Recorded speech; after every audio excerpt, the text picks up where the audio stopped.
I was born with a curse in my throat. That's what the elders of my pack called it. This voice that came out too sweet, too haunting, too dangerous. A voice that didn't belong to an Omega, especially not a rejected one like me. The scent of pine needles crushed underfoot filled the air as I trudged through the forest path toward the great hall. Autumn's chill had settled into the valley, and the sunset painted the trees in hues of amber and crimson, like blood, like warning. My worn boots barely made a sound. I'd learned long ago how to move quietly, to exist on the periphery, to survive by being forgettable. Tonight was the Autumn Equinox Festival, the most important gathering of the year when all 5 packs of the Northern Territories would come together, including the Royal Pack, including him, Alpha King Alaric Blackthorn. My heart fluttered against my ribs like a trapped bird. I shouldn't have been invited. Rejected Omegas never were, but my sister Alara had become the pack's healer this year, and she'd insisted I attend as her assistant. "You've hidden long enough, Lyra," she'd said, pressing my grandmother's silver pendant into my palm that morning. The metal was worn smooth from years of nervous fingers. My grandmother's, then my mother's, now mine. The pendant felt heavy against my skin as I neared the great hall. Torches blazed outside the massive wooden structure, their flames dancing in the twilight, casting long shadows across the ground. Wolves in human form milled about in their finest clothes, laughing, touching, belonging. The air was thick with their mingled scents. Alpha, Beta, accepted Omega. All of them marked, all of them wanted. I clutched my grandmother's pendant. "A voice is power," she used to whisper to me before the rejection ceremony. "When everything else is taken, what remains in your throat can never be stolen." I hadn't understood then. Now, 6 years later, at 23, I understood too well. I paused at the edge of the clearing, my plain gray dress hanging loose on my frame. The mark of rejection, a crescent scar behind my right ear, seemed to burn as conversations died and heads turned in my direction. "What is she doing here?" someone whispered, loud enough for my enhanced hearing to catch. "Probably serving drinks," another replied with a snicker. I lowered my eyes, a reflex after years of conditioning. Rejected Omegas weren't supposed to make eye contact. We weren't supposed to speak unless spoken to. We weren't supposed to be seen at celebrations. "Lyra!" My sister's voice cut through the murmurs. Ilara appeared from the crowd, resplendent in her blue healer's robes, her dark hair braided with silver threads. Unlike me, she'd been blessed with our father's golden eyes and strong jaw, a perfect beta, useful, respected. She linked her arm through mine, her touch warm and secure. "You came." "You didn't give me much choice," I murmured, trying to ignore the stares boring into my back. "The Northern Alpha hasn't arrived yet," she said, pulling me toward the entrance. "But the other 4 packs are already inside. It's tense." It would be. The last time all 5 alphas had gathered, 2 years ago, there had been a challenge for territory that ended in bloodshed. The Northern Territories had been unstable ever since Alpha King Alaric had taken the throne after his father's mysterious death. Some said he was too young, too ruthless. Others said he wasn't ruthless enough. I'd never seen him in person. Rejected Omegas weren't permitted in royal gatherings, and he never visited our remote eastern pack. But I'd heard the stories of his cold demeanor, his tactical brilliance, his refusal to take a mate despite the political advantages it would bring. The great hall took my breath away. Hundreds of candles illuminated the massive space, their light reflecting off polished wood and stone. Long tables laden with food lined the walls, and the scent of roasted meat, fresh bread, and fermented berry wine made my mouth water. In the center, a large circular space remained empty, for dancing later, for challenges if they arose. Alara guided me to a small table near her station, where medicines and herbs were arranged should anyone need attention. "Stay here," she instructed. "Help me if I call, but otherwise, be invisible," I finished for her. "I know the rules, Alara," a pained expression crossed her face. "I just want you to be safe." Before she could say more, horns sounded at the entrance, and the hall fell silent. The Northern Pack had arrived. They entered like a dark tide, all dressed in black and silver, moving with the synchronized precision that made them the most feared warriors in all the territories. At their center walked a figure who could only be Alpha King Alaric Blackthorn. He wasn't what I expected. Taller than most, yes, but leaner than the brutish alphas I was used to seeing. His power wasn't in bulk, but in the deadly grace with which he moved, like a predator who never needed to rush. His hair was black as midnight, cut short on the sides but longer on top. And his eyes, even from a distance, I could see they were the color of storm clouds, gray and turbulent. A scar ran from his right temple down to his jawline, evidence of the challenge that had nearly cost him his throne last year. It should have marred his beauty, but somehow it only enhanced the dangerous aura surrounding him. "He's not wearing his crown," someone nearby whispered. "Bad omen," another replied. I shrank further into my corner as the festivities resumed. The Alpha King took his place at the high table alongside the other pack leaders, his expression unreadable as servants rushed to fill his goblet. I noticed he barely touched his food, his gaze constantly scanning the room as if searching for threats. The night progressed with formal exchanges between packs, announcements of births and deaths, agreements of trade and hunting grounds. I helped Alara tend to a young beta who'd drunk too much wine and an elderly omega who needed her pain tonic. No one spoke to me directly, which was a blessing. My voice, my curse, stayed safely locked away until the music began. First came the drums, primal and deep, resonating in my chest like a second heartbeat. Then flutes, their notes dancing and weaving through the air. Wolves began to pair off for the traditional dances, their movements fluid and sensual, a reminder of what I could never have, a mate, a place, belonging. I watched from the shadows as Alara was led to the dance floor by a handsome beta from the Western Pack. She deserved happiness. She deserved everything I couldn't have. "You there, girl?" The voice made me jump. I turned to find Valerian Stone, beta commander of my own Eastern Pack, looming over me. His breath reeked of wine and something fouler. Cruelty, perhaps. "You're the rejected one with the voice, aren't you?" My throat closed. I nodded, keeping my eyes down. "I've heard things about you," he slurred, leaning closer. "That before your rejection, you could sing so sweetly birds would fall silent. That it's why Alpha Thorn had you rejected. Feared you might enchant his son." I said nothing. The truth was more complicated, but it didn't matter now.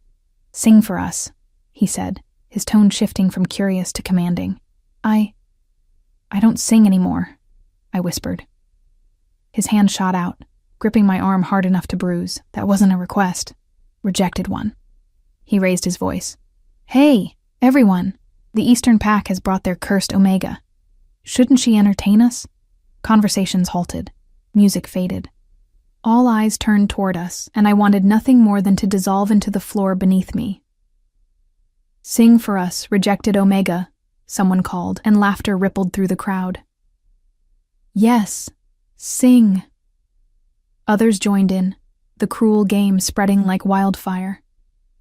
I searched desperately for Alara, but she was trapped on the far side of the hall, her face a mask of horror as she tried to push through the crowd. Beta Valerian dragged me toward the center of the room, into the empty circle meant for honored dancers. Our Alpha rejected her because her voice is said to be too powerful, too bewitching, he announced, his words slightly slurred. "Shouldn't we judge for ourselves? Sing for us, rejected Omega. Show us this dangerous power." Tears burned in my eyes as wolves from all 5 packs gathered around, their expressions ranging from amusement to disgust to morbid curiosity. I clutched my grandmother's pendant, feeling the worn silver warm under my touch. A voice is power. When everything else is taken, what remains in your throat can never be stolen. "I said sing!" Valerian shook me, and the pendant slipped from my fingers, falling to the floor with a soft clink. As I bent to retrieve it, a hush fell over the hall. The air seemed to grow heavy, charged with a new energy. "What is happening here?" The voice was deep, quiet, and yet it cut through the hall like a blade. I looked up to see the crowd parting, and there stood Alpha King Alaric Blackthorn, his storm-gray eyes fixed on the scene before him. On me. "Your Majesty," Valerian stammered, immediately releasing my arm and bowing. just some entertainment. This rejected Omega did not consent to perform. The Alpha King finished for him, his tone dangerously soft. Or am I mistaken? Before Valerian could respond, Alaric's gaze shifted to me, and something inside me trembled, not with fear, but with something I couldn't name. Well? He asked, speaking directly to me as if I were a person worthy of address. Do you wish to sing for these wolves, Omega? The entire hall held its breath. No one spoke to rejected Omegas like this, as if our wishes mattered, as if we had choices. I should have said no, should have kept my curse locked away, safe behind my lips. Instead, I heard myself whisper, I will sing, but only one song. And the Alpha King's eyes widened just slightly, the first crack in his impassive mask. The silence that followed my response was deafening. A rejected Omega speaking directly to the Alpha King. It was unheard of.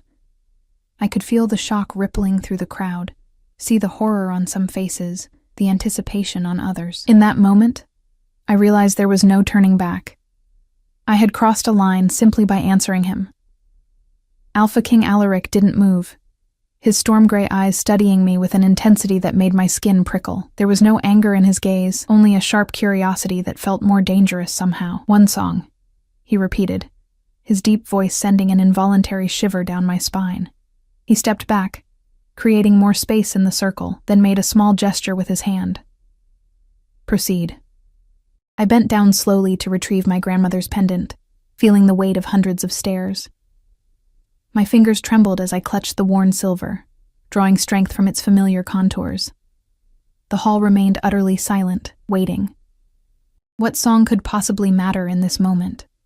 What melody could protect me from what would surely come after? Punishment for speaking out of turn, for drawing attention, for existing in a space where rejected Omegas should never be. I closed my eyes, remembering my grandmother's weathered face, the secret nights when she would teach me the old songs from before the pack wars, before Omegas were classified as worthy or unworthy. The moon sees what the sun does not, she used to say.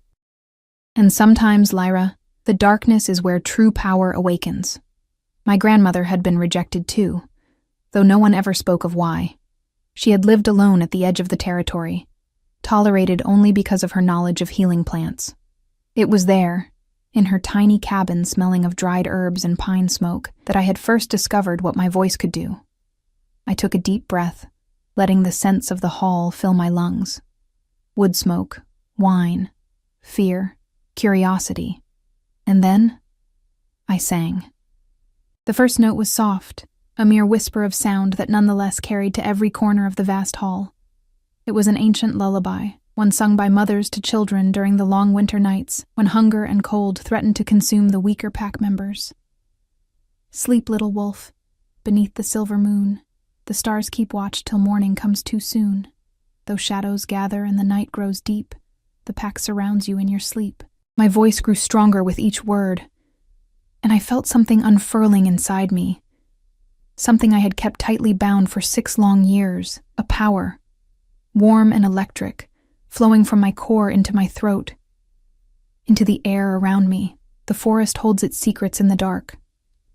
The ancient trees stand silent, grim and stark. But you are safe within these loving arms, protected from all worldly harms. I opened my eyes as I began the 3rd verse, and what I saw almost made me stumble over the words. The wolves around me stood transfixed, their expressions slack, pupils dilated. Some swayed slightly with the melody, others remained perfectly still, barely breathing. Even Beta Valerian, who moments ago had gripped my arm with cruel fingers, now stared at me with parted lips and glassy eyes. But it was the Alpha King who captured my attention completely. Alaric Blackthorn, the most powerful wolf in the Northern Territories, regarded me with an expression I had never seen directed at me before. Wonder. The hard lines of his face had softened, the perpetual vigilance in his posture momentarily forgotten. His storm-gray eyes were wide, focused entirely on me as if nothing else in the room existed. The sight gave me courage, and as I sang the final verse, I allowed my voice to carry all the loneliness, all the yearning, all the silent rage I had swallowed for years. When dawn breaks over mountain tall, and shadows flee the sun's bright call, remember this, my precious one. Your strength lies in what can't be won. Through winter's bite and summer's heat, through triumph's joy and harsh defeat, the lone wolf dies, the pack survives, but true power comes from inside. The last note hung in the air, crystal clear and haunting. For several heartbeats after I finished, not a single person moved or spoke. It was as if time itself had paused, caught in the spell of my voice. Then, like waking from a collective dream, the hall seemed to inhale. Wolves blinked, shook their heads slightly, glanced at each other in confusion or amazement. Some looked frightened, others appeared strangely moved, wiping at eyes suddenly damp with tears. Alpha King Alaric was the first to recover, straightening his shoulders and clearing his throat. The mask of cool detachment slid back into place, but not before I caught a flash of something in his eyes. Recognition, perhaps, or realization. "What is your name?" he asked, his voice lower than before, rougher around the edges. Again, the hall held its collective breath. He was addressing me directly a second time, breaking protocol, crossing boundaries. "Lyra," I answered, my own voice barely more than a whisper now. "Lyra Moonshade of the Eastern Pack." "Lyra Moonshade," he repeated, and hearing my name on his lips sent an unexpected warmth cascading through me. That was most impressive. A murmur swept through the crowd. Impressive? A rejected Omega? Before anyone could react further, the doors to the great hall burst open with a thunderous bang. A warrior from the northern pack staggered in, blood seeping from a wound at his temple, his clothes torn and dirty. "Your Majesty!" he gasped, falling to one knee before Alaric. "We're under attack. Southern rogues. At least 30. They've breached the outer perimeter." The peaceful atmosphere shattered instantly. Alaric's expression hardened as he barked orders, his voice now carrying the unmistakable command of an alpha. "Warriors to arms, civilians to the inner chambers." Now, chaos erupted as wolves rushed to follow his commands. Warriors from all 5 packs moved toward the doors, shifting forms even as they ran. Mothers gathered children. Elders were quickly escorted toward the back of the hall where hidden tunnels led to safer quarters. In the confusion, I found myself pushed and jostled, forgotten once more. I searched desperately for Alara, catching glimpses of her blue healer's robes as she moved quickly to gather her medicines. A hand gripped my arm, and I turned, expecting Alara, only to find myself staring into the cold eyes of Beta Valerian. "What did you do?" he hissed, his fingers digging painfully into my flesh. "That wasn't natural. The way they all looked at you, the way he looked at you. I just sang," I whispered, trying to pull away. "Please, I need to find my sister." "You bewitched them," he snarled, dragging me sideways, away from the main rush of people. "You bewitched the Alpha King himself. Do you have any idea how dangerous that is? What happens to Omegas who draw too much attention?" I did know. Rejection was considered merciful compared to the alternatives. "Let me go," I said, struggling against his grip, but he was too strong, pulling me toward a side door that led to the kitchens. "Alpha Thorn was right to reject you," Valerian muttered. But he should have done more. A voice like that is a threat to the entire pack structure, to the hierarchy that keeps us all safe. A cold dread settled in my stomach. The kitchens would be empty now, everyone having fled to the safe rooms.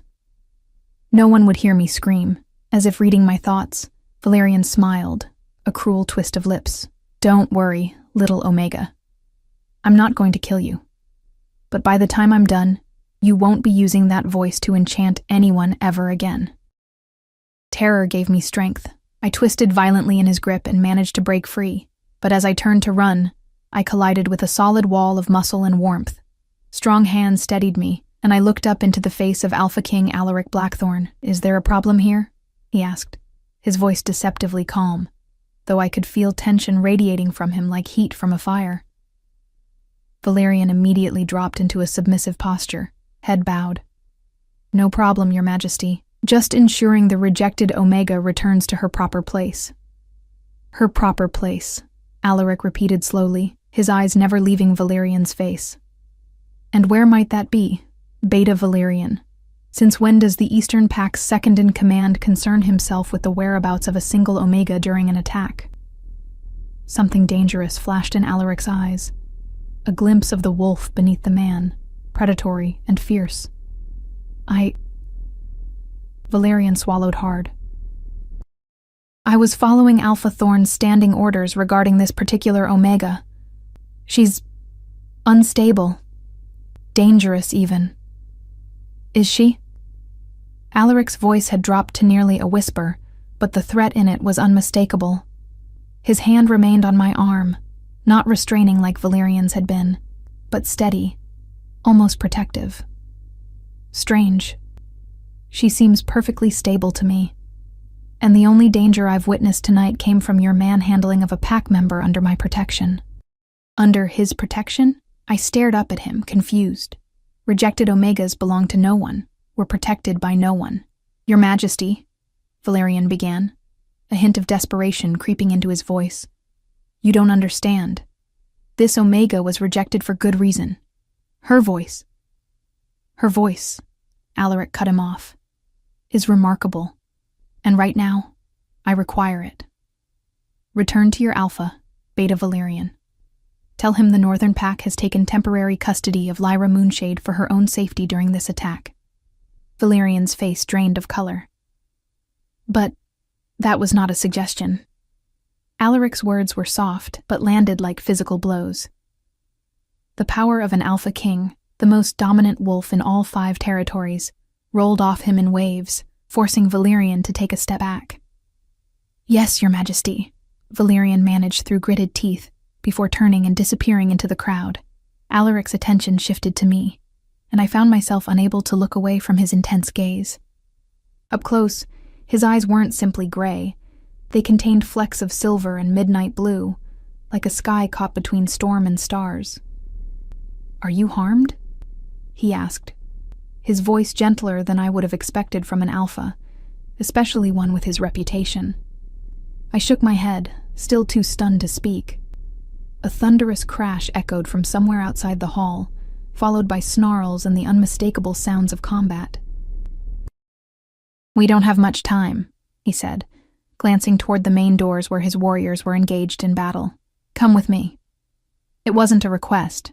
Despite his gentle tone, I recognized the command of an Alpha, a command no wolf, especially an Omega, could easily resist. My sister, I managed, finding my voice at last. Ilara, the Eastern Pact's healer. I can't leave her. Something like respect flickered across his face. Your sister will be safe in the healer's quarters. They're well protected. He paused, studying me with that penetrating gaze. But you won't be safe anywhere in this hall. Not after what just happened. Because I sang? I asked, confused. A corner of his mouth lifted in what might have been the ghost of a smile. Because of how we all reacted when you sang. His expression darkened. Valerian was right about one thing. Drawing that kind of attention is dangerous for someone in your position. Before I could respond, another crash sounded, closer this time. Alaric's head snapped toward the noise, his entire body tensing. We need to move, now. His hand slid down to grasp mine, and the contact sent a jolt of electricity up my arm. Trust me, Lyra Moonshade. Please. The please caught me off guard. Alphas never said please, especially not to rejected Omegas. And yet here was the Alpha King himself, holding my hand and asking, not commanding, for my trust. In that moment, with chaos erupting around us, and the memory of Valerian's threat still fresh, I made my choice. I nodded. And Alaric Blackthorn, Alpha King of the Northern Territories, pulled me through the crowd toward a hidden door behind the high table, his hand warm and firm around mine. While behind us, the great hall descended into the fury of battle. The passage behind the high table was narrow and dimly lit, smelling of stone dust and old secrets. Alaric moved with the confidence of someone who had walked these hidden corridors many times, his broad shoulders nearly brushing both walls as he led me deeper into the mountain. My heart hammered against my ribs, each beat a question I couldn't voice. Why me? Why now? What did he want? Behind us, the sounds of battle grew fainter. snarls and howls muffled by layers of ancient stone. I should have been afraid, following the most powerful and unpredictable alpha in the territories into the unknown, yet somehow, the warm pressure of his hand around mine felt more like safety than threat. "Watch your step here," he murmured, his deep voice reverberating in the confined space. A faint blue light emanated from crystals embedded in the ceiling, casting eerie shadows across his sharp features. The floor dropped suddenly. I nodded, though he couldn't see me in the near darkness, and carefully navigated the uneven steps. The pendant around my neck seemed to grow heavier with each step, as if my grandmother's spirit was trying to warn me, or guide me. After what felt like an eternity of twisting passages and steep stairs, we emerged into a circular chamber that took my breath away. Unlike the rough-hewn tunnel, this room was finished with polished stone that gleamed in the light of dozens of candles. Bookshelves lined the walls, packed with ancient tomes and scrolls. A massive desk carved from a single piece of oak dominated one side, covered with maps and documents. On the other side, a hearth crackled with welcoming warmth, flanked by 2 plush chairs that looked bizarrely comfortable in this hidden fortress.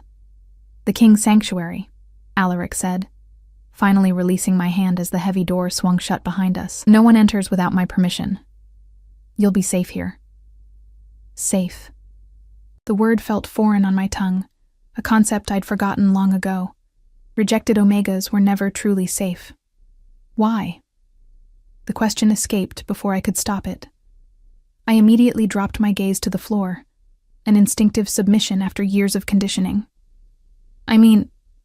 Forgive me, Your Majesty, but why would you bring me here? I'm just a rejected Omega with a voice that stopped the hearts of every wolf in that hall? He finished, moving toward a cabinet near the hearth. A voice that even now echoes in my mind like a spell. He withdrew 2 goblets and a crystal decanter filled with amber liquid.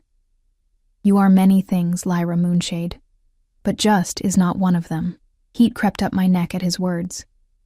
No one had spoken to me this way since before my rejection. No one had seen me as anything but shameful, burdensome, invisible. "Here." He extended one of the goblets toward me. "Highland whiskey. The situation seems to call for it." I hesitated before accepting the drink, our fingers brushing momentarily. Another jolt of that strange electricity passed between us, and his eyes widened slightly, confirming he'd felt it too. "Thank you," I murmured, taking a cautious sip. The whiskey burned a path down my throat, warming me from the inside. For the drink and for intervening with Beta Valerian. Alaric's expression darkened at the mention of Valerian's name. That man has always been too interested in enforcing hierarchies, especially against those who cannot easily defend themselves. He moved to stand before the fire, the flames casting his profile in gold and shadow. "Tell me, Lyra, why were you rejected by your pack?" The question hung in the air between us, heavy with implications. A direct question from the Alpha King couldn't be evaded, even if the answer exposed vulnerabilities I'd spent years trying to hide. I took another sip of whiskey for courage. Officially, I was rejected for refusing to mate with Alpha Thorn's nephew. The words tasted bitter, memories rising like bile. I was 17. The nephew was 35 and had already broken 2 previous mates through excessive discipline. Alaric's knuckles whitened around his goblet. And, unofficially, I met his gaze then, refusing to flinch from the intensity I found there. Unofficially, it was my voice. As a child, I used to sing all the time. People would react. They would stop whatever they were doing to listen. Some would cry without knowing why. Others would seem almost hypnotized. I swallowed hard. Alpha Thorn said it was unnatural, dangerous, that no Omega should have that kind of influence, especially over alphas and betas. "So he rejected you to neutralize the threat," Alaric concluded, his voice carefully controlled. "By making you an outcast, he ensured no one would hear you sing again." I nodded. Rejected Omegas aren't permitted to perform or entertain. We exist to serve in the most menial capacities, to be useful without being seen or heard. The familiar ache of loneliness swelled in my chest. For 6 years, I've only sung in secret, when I was completely alone, until tonight. There was something like admiration in his tone. "Until tonight," I agreed. I don't know why I agreed to sing. It was foolish. Now Alpha Thorn will have even more reason to... I stopped, suddenly remembering the battle still raging outside these walls. The attack. Shouldn't you be with your warriors? Your pack needs you. A ghost of a smile touched his lips. My second is more than capable of handling a band of southern rogues. This isn't their first attempt, merely their most brazen. He set his goblet down and moved closer to me, close enough that I could catch his scent, pine and snow and something wilder, something purely alpha. And sometimes a king must prioritize. Right now, you are my priority, Lyra Moonshade. My pulse quickened. Why? Because in 6 years of ruling these territories, navigating political alliances and surviving 3 direct challenges to my throne, I have never, not once, encountered something that affected me the way your voice did tonight. His admission seemed to cost him, his jaw tightening as if he'd revealed more than he intended. I didn't know how to respond. The intensity of his gaze made it difficult to think clearly. Your grandmother's pendant, he said suddenly, nodding toward the silver at my throat. May I? Another strange request from this most unusual alpha.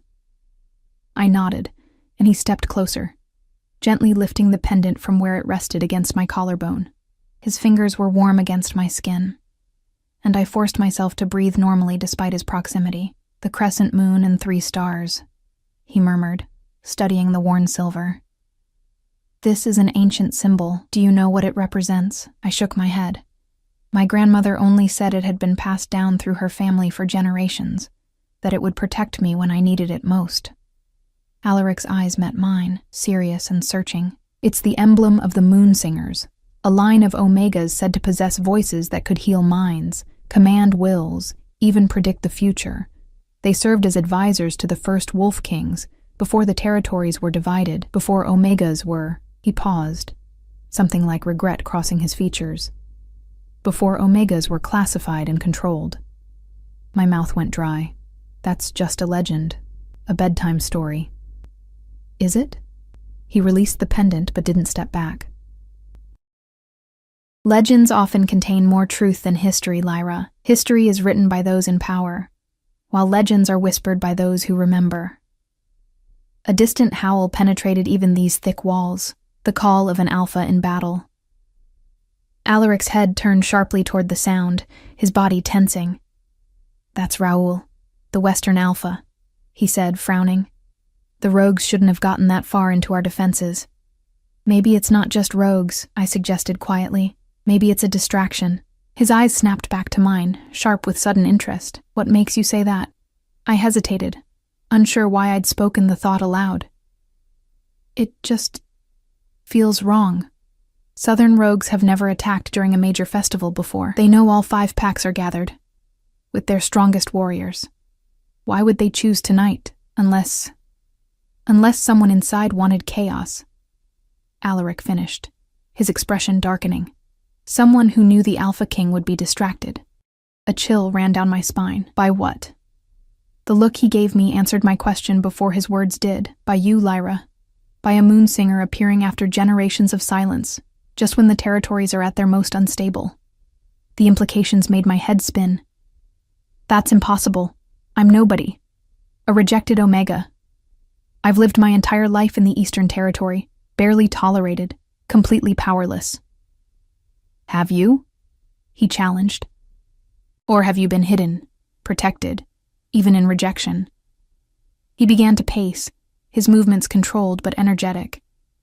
Think about it. Your grandmother taught you the old songs in secret. Your sister ensured you were present tonight, despite tradition. Even your rejection, painful as it was, kept you on the fringes rather than destroyed. He stopped, turning to face me fully. What if it was all deliberate? What if someone has been waiting for the right moment to reveal you? My legs suddenly felt weak, and I sank into one of the chairs by the fire. You're suggesting some kind of conspiracy? Around me? The idea was so absurd, I almost laughed. For what purpose? Alaric knelt before me, his eyes level with mine, all pretense of alpha detachment gone. The Northern Territories haven't been truly united in over a century. The 5 packs maintain an uneasy peace, but the old alliances are fraying. My father's death 3 years ago left a power vacuum that I, his too young, untested son, have struggled to fill. A vulnerability showed in his expression that I suspected few had ever witnessed. The Moon Singers were said to have one power above all others. They could make wolves see beyond pack divisions to our common bonds. They could unite us. And you think I'm one of these? Moon Singers, I whispered, overwhelmed by the weight of his words. I think you're something I've never encountered before, he answered honestly, and I think others may have recognized it long before I did. Another howl pierced the night, closer this time, followed by the unmistakable sounds of conflict. Snarls, the crash of breaking furniture, the thud of bodies hitting stone. Alaric rose to his feet in one fluid motion. They're inside the great hall again. I need to go. He moved to a cabinet on the far wall and withdrew a gleaming silver dagger, which he offered to me hilt first. Stay here. The door locks from the inside and is reinforced with steel. No one can enter without the key. He withdrew a heavy iron key from inside his jacket. Take this. Use it only if you must leave. The passage to your right leads to the eastern forest edge. I accepted both dagger and key with trembling hands. What about you? I'll return when it's safe. He moved toward the door, then paused, turning back with an expression I couldn't quite read. Lyra, when you sang tonight, did you intend to affect us as you did? The question caught me off guard. No, I answered truthfully. I've never intentionally tried to influence anyone with my voice. I just sing what I feel. He nodded, as if my answer confirmed something important. And that, perhaps, is the most powerful magic of all. Before I could respond, he added, if I don't return by dawn, use the key. Find your sister and leave the territory. Go north, beyond the mountains. There are wolves there who remember the old ways, who would protect a moon singer. With those ominous words, he was gone, the heavy door closing behind him with a resounding thud. Alone in the king's sanctuary, I clutched the dagger to my chest, my mind reeling. Moonsinger, conspiracy, magic. The words circled like hungry wolves, too fantastic to believe yet too specific to dismiss. I moved to the bookshelves, scanning titles by the candlelight. Many were written in ancient script I couldn't read, but others were in the common tongue. One slim volume bound in faded blue leather caught my eye. Histories of the First Pack. I pulled it from the shelf with careful fingers and opened it to a page marked with a pressed moonflower, a rare bloom that only opened under the full moon. The illustration on the page stole my breath. A woman stood upon a stone dais, wolves in human form kneeling before her. From her open mouth emanated silver spirals that touched each listener. Around her neck hung a pendant identical to my grandmother's, the crescent moon and 3 stars. Beneath the illustration, faded script read, The last moon singer, Ariella Moonshade, advisor to King Alaric I, foretells the great divide before entering the eternal sleep. Moonshade, my family name. King Alaric, the same name as the current Alpha King. My hands shook so badly I nearly dropped the book. This couldn't be coincidence. My grandmother had never spoken of our family's distant past, only that we had old blood. Could it be possible? Was I somehow connected to these legendary moon singers? A sudden crash against the door made me jump, the book tumbling from my hands. I froze, listening intently as another thud shook the heavy wood. I know you're in there, rejected one. Beta Valerian's voice, slurred with either drink or bloodlust. Open this door, or I'll break it down. Fear clutched at my throat. How had he found this place? How did he know I was here? The Alpha King left you, didn't he? Valerian called through the door. Gone to fight while you cower in his private chambers. What an honor for a rejected Omega. Did he take you first? Is that why he was so protective? His crude implications made my cheeks burn with anger rather than shame. Alaric had been nothing but respectful, treating me with more dignity than I'd known in years. Alpha Thorn wants you brought back, little songbird, Valerian continued, his voice dropping to a menacing purr. Dead or alive, it makes no difference to him. Your voice has become too dangerous to ignore. I gripped the dagger tighter, backing away from the door. The Alpha King ordered me to stay here, I called, trying to keep my voice steady. He'll return soon. Valerian's laugh held no humor. The Alpha King is otherwise engaged. Southern rogues in the Great Hall, northern challengers in the courtyard. It's quite the coordinated attack, almost as if someone planned it all to coincide with your little performance. My blood ran cold. Alaric had been right. The attack was a distraction, but not to get to him. To get to me. Why does Alpha Thorn want me dead? I demanded, a new courage flowing through me. What is he afraid of? Another heavy thud against the door, the wood groaning under the assault. He's afraid of what you represent, Moonsinger. The old powers returning, the hierarchy crumbling. A splintering sound indicated the door was beginning to give way. The Eastern Pack has controlled your bloodline for generations, keeping you weak, hidden, but useful. Your grandmother was too old, too cautious. But you've shown your power now. There's no putting that back in the cage. My mind raced, pieces falling into place with sickening clarity. My rejection hadn't been punishment. It had been containment, keeping me isolated, powerless, dependent. And now that I'd revealed my voice publicly, that containment had failed. I glanced at the passage Alaric had indicated. My escape route. I could flee now, before Valerian broke through. But to where? To do what? Run forever, always looking over my shoulder. A voice is power. When everything else is taken, what remains in your throat can never be stolen. My grandmother's words echoed in my mind, and suddenly I understood. She hadn't been offering comfort to a rejected Omega. She had been reminding me of my inheritance, my birthright. The door cracked, a splinter of wood flying inward. Valerian's eye appeared at the gap, wild with hatred. I had one chance, one power that had never been taken from me. I closed my eyes, drew a deep breath, and began to sing. Not the gentle lullaby from earlier, but something older, something that rose from deep within me. A melody I'd never heard before, yet somehow knew by heart. The words came in the ancient tongue, their meaning unclear to my conscious mind, yet perfectly understood by something deeper, more primal. Through the cracking door, I heard Valerian cry out, first in rage, then in what sounded like pain. The assault on the door stopped, then came a heavy thud, as if a body had fallen to the floor. Still singing, I moved closer to the door, peering through the splintered gap. Valerian lay sprawled on the stone floor of the passage, unconscious, or perhaps worse. My voice had done that, had reached out and struck him down without my even touching him. The knowledge should have terrified me. Instead, it filled me with a strange, calm certainty. This was who I was, who I had always been.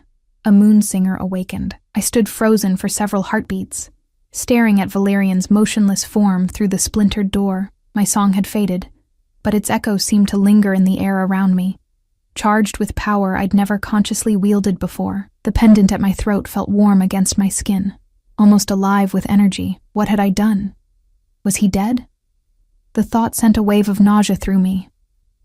I might have hated Valerian, feared him even, but I had never wanted to kill. Drawing a shaky breath, I unlocked the door with trembling fingers and pushed it open just enough to kneel beside his body. Relief flooded me when I saw his chest rising and falling, unconscious then, not dead. His face looked peaceful, almost childlike in repose, the habitual cruelty erased from his features. A distant crash, followed by shouts, reminded me of the larger battle still raging through the Great Hall. Alaric was out there, fighting to protect his pack, his territory. Fighting while a conspiracy unfolded around him, around us. I had two choices: flee through the escape passage as Alaric had instructed, or return to the Great Hall and use the only weapon I possessed. My voice. The rejected Omega I had been for 6 years would have chosen safety and anonymity, but that woman was falling away from me like an outgrown skin, revealing something older, stronger beneath. Decision made. I stepped over Valerian's prone form and moved swiftly through the passageway, retracing our earlier steps. The dagger Alaric had given me was tucked into my belt, but I knew it wouldn't be my primary defense. My hand reached up to touch the pendant, my grandmother's pendant, my birthright, drawing courage from its solid presence. As I neared the hidden entrance to the Great Hall, the sounds of battle grew louder, snarls, screams, the distinct crack of bones breaking. I paused, heart hammering against my ribs. What was I doing? I wasn't a warrior. I had no fighting skills, no physical strength to match the wolves who had trained their entire lives for combat. All I had was my voice. A voice is power. Taking a deep breath, I pushed open the concealed door and stepped into chaos. The great hall had become a battlefield. Tables lay overturned, food and wine spilled across the floor, mixing with darker, redder stains. Wolves fought in both human and shifted forms, some fully transformed into massive beasts, others in the terrifying half-state that combined human intelligence with lupine strength and ferocity. My eyes searched frantically for Alaric among the combatants. At first, I couldn't distinguish friend from foe in the melee, but then I spotted him.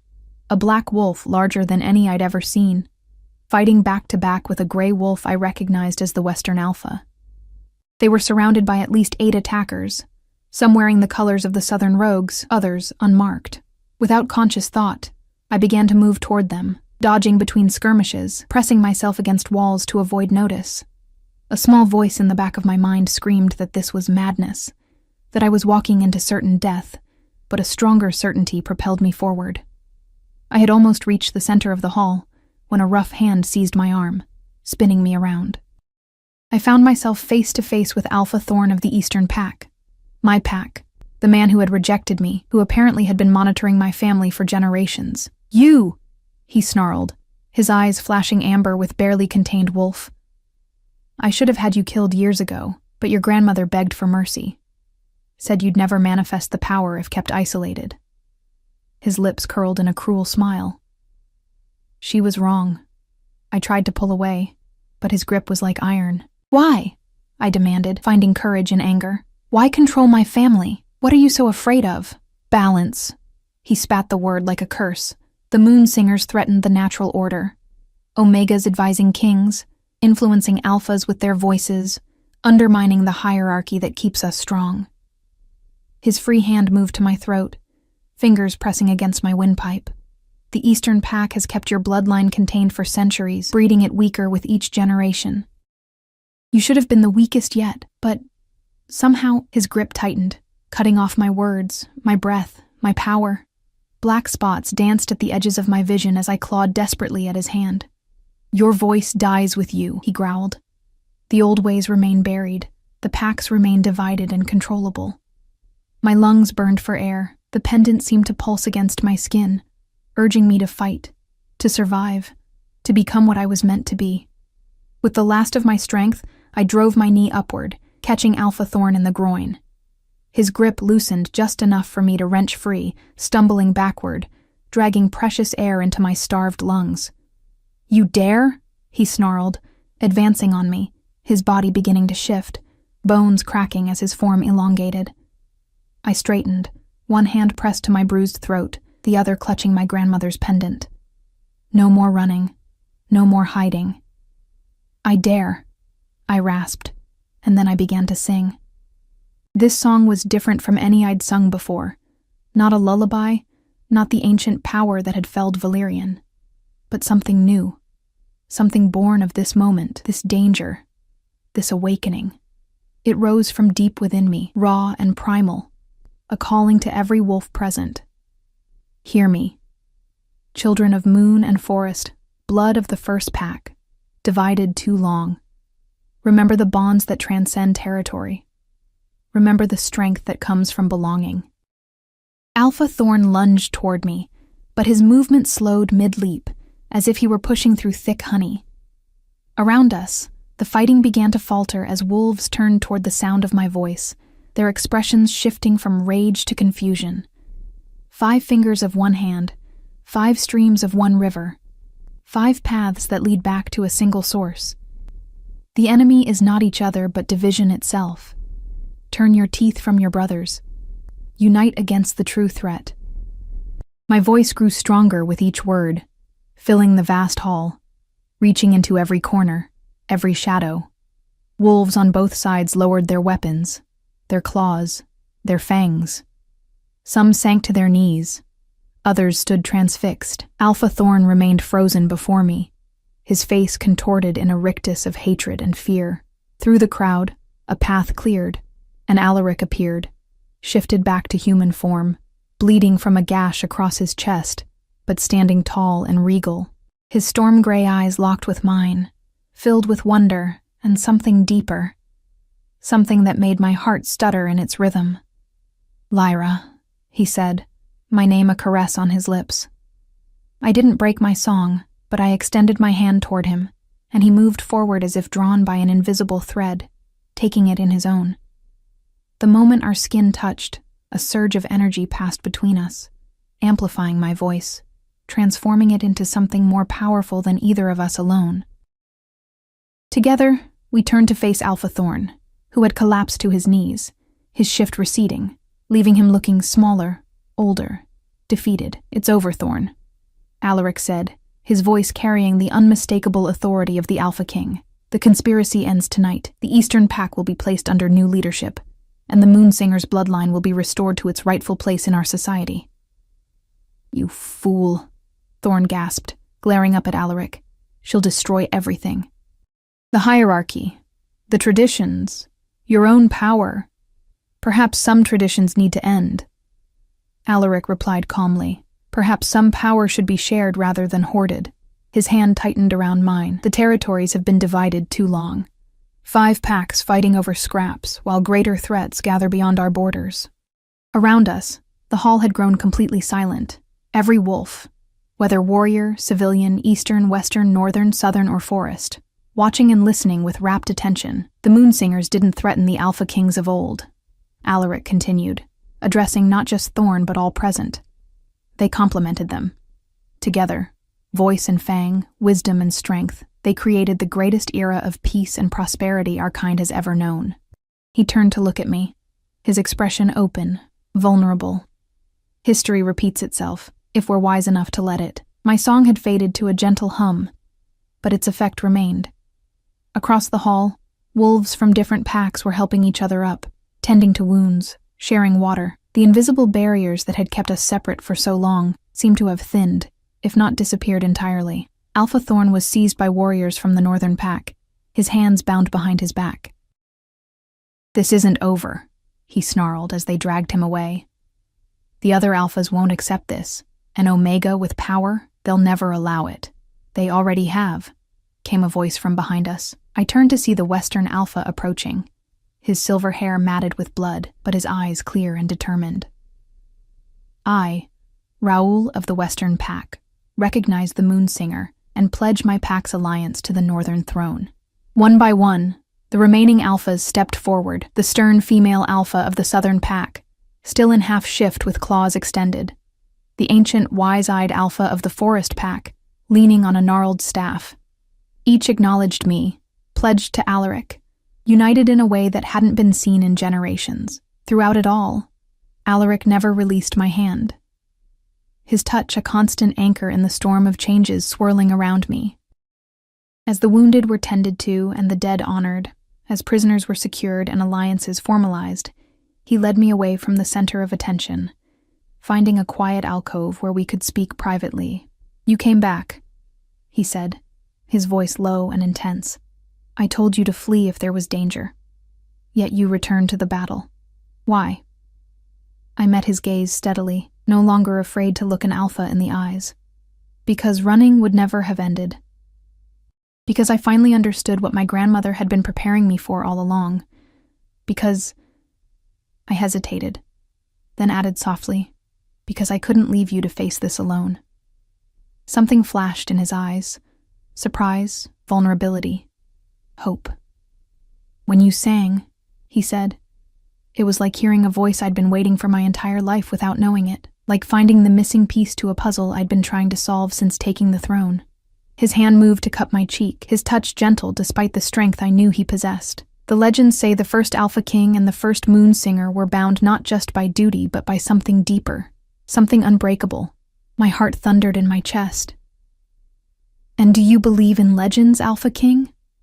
A smile, the first true smile I'd seen from him, transformed his face, softening the hard edges, lighting his storm-gray eyes from within. "I believe in what I've witnessed tonight. I believe in the power of your voice. I believe in what I feel when I'm near you. Something I've never felt before, something that defies every rule and tradition I was raised to uphold." He moved closer, his scent enveloping me, pine and snow and alpha. But also something uniquely Alaric, something that called to the deepest part of me, the rejected Omega and the Alpha King. I whispered, marveling at the impossibility of it all. No, he corrected gently. The Moon Singer and the Alpha King, as it was always meant to be. His forehead rested against mine, our breath mingling. Stay, Lyra. Help me unite the packs, help me rebuild what was broken centuries ago. Be my advisor, my conscience, He trailed off, but I understood what he couldn't yet say. Some bonds formed too quickly to be named, too deeply to be denied. I'll stay, I promised, the words feeling like a vow, like destiny itself. When his lips finally met mine, it was gentle yet fierce, tender yet claiming. The pendant at my throat grew warm between us, as if blessing this union, this completion of a circle broken long ago. In that moment, I was no longer the rejected Omega, no longer the invisible girl who moved through life without leaving footprints. I was Lyra Moonshade, last of an ancient line, first of a new beginning. The curse in my throat had become a gift. The rejection that defined me had become the path to my true purpose. And Alaric Blackthorn, the Alpha King with storm in his eyes and strength in his hands, had become something I never thought possible for someone like me. Home, as we returned to the Great Hall, hand in hand. Alpha and Omega, king and singer. The gathered wolves fell silent, then one by one, they knelt. Not in submission, but in recognition. Recognition of something old made new again. Something broken made whole. Sing for us, Alaric whispered, his eyes never leaving mine. Sing for all of us, and so I did. My voice rising clear and true in the dawn light now streaming through the high windows, healing the wounds of centuries, binding the packs as one, weaving a future from the threads of a forgotten past. This time, when the Alpha King fell under the spell of my voice, he did so willingly, proudly, his heart given freely to the Omega, who had been rejected only to find her true power, the power to unite, to heal, to love, to sing for him, and him alone.